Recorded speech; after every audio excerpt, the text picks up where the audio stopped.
I'll never forget the night it finally hit me. That my wife was no longer the woman I had married. It wasn't because she slept with someone else. Not in the way people usually imagine. What she did cut deeper than that. It was a betrayal so sharp it changed the way I understood love from that night forward. We'd been together for 8 years. Emily and I had met in college. She was the loud voice in every room, and I was the quiet guy who listened more than he talked.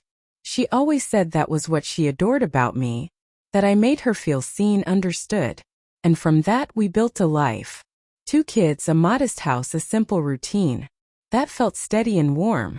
I believed we were happy, but happiness has this strange habit of fading quietly before it dies. You don't hear it slip away. You just wake up one day and discover it's gone. It started small.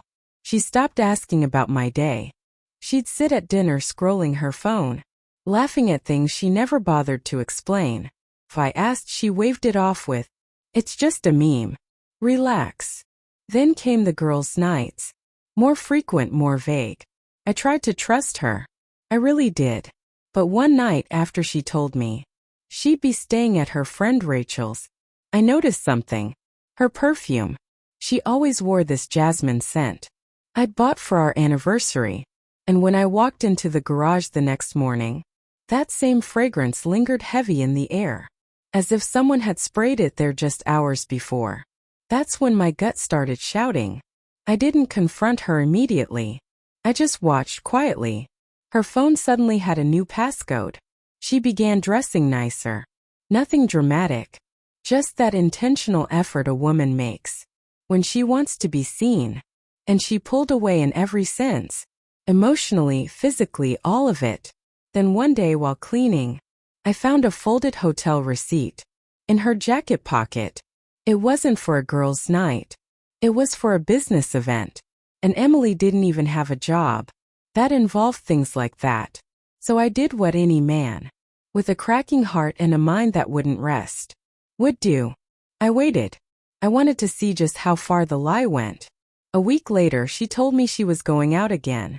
I hugged her before she left, pretending not to feel her heart race. When I whispered, "Be safe," then I followed her. I parked across from the hotel, listed on the receipt, and there she was, stepping out of her car, wearing the red dress I'd bought her 2 years earlier, the one she claimed made her feel too special to wear on a regular night. She wasn't going to meet Rachel. She wasn't meeting a coworker. She was meeting my best friend, Jason. My hand shook on the steering wheel. Jason and I had grown up together. He'd been my best man, my brother in everything but blood. And now he was the man holding my wife's hand, as if it were his to claim. I didn't get out of the car. I didn't yell. I drove home, sat in the dark, let it devour me, until the anger cooled into something harder. Clarity. Some lessons don't need to be screamed. They need to be delivered. And I was about to deliver one Emily would never forget. Over the next month I played along. I laughed with her, kissed her goodnight, even thanked her for trying harder lately. She smiled like everything was normal. That's when I knew. She believed she'd gotten away with it. And that's when I began my plan. I managed all our finances. She'd never bothered to check the accounts. She trusted me completely. So I quietly rearranged things, paid off what needed paying, secured what mattered, put the house fully in my name. Then our anniversary arrived. I told her I had something special planned. She was excited, almost glowing. I booked an upscale restaurant downtown and invited Jason to join us, telling him I wanted to thank him for helping me through a difficult work year. When we arrived, everything looked perfect. Candles, soft music, our reserved table. I ordered wine. And then Jason walked in. Emily froze. The color drained from her face. I just smiled and said, "Sit down, brother. You're family." The silence stabbed at the air. Her eyes darted between us, panic creeping in. I raised my glass. "You know," I said, "marriage is built on trust. And friendship is built on loyalty. Without those, what do we actually have?" Jason opened his mouth, But I slid the hotel receipt across the table, then a folder of photos I'd taken the night I followed them. Her in the red dress, his hand on her waist. She sucked in a breath. Mark, I can explain. I cut her off. Don't. I'm not here for excuses. I just wanted to see your faces. When you realized I knew. Jason mumbled something, stood up, and walked out. Emily stayed crying, begging, saying it was a mistake, that it meant nothing. All I could do was stare at her and wonder when she had become a stranger.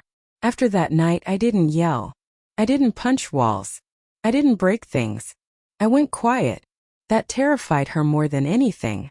2 weeks later, I handed her the divorce papers. The house, the car. Everything she assumed was ours. Was already sorted. I'd secured custody of the kids, with evidence she didn't even know I had. I told her she could have the freedom she'd seemed so desperate to chase. She cried, said she didn't know what had come over her, that she missed who I used to be. I looked her in the eyes and said, the man I used to be would have forgiven you, but the man you turned me into, he doesn't forget. That was 2 years ago. Sometimes I think about her. Not with love. Not with anger. Just a quiet understanding. People don't realize how delicate loyalty is until they're the ones who shatter it. Emily learned that lesson. Last I heard, Jason was long gone, and she's living alone in a small apartment, working 2 jobs just to stay afloat. I don't smile when I think about it, but I don't pity her either, because some lessons aren't meant to hurt. They're meant to remind, and she'll remember this one for the rest of her life.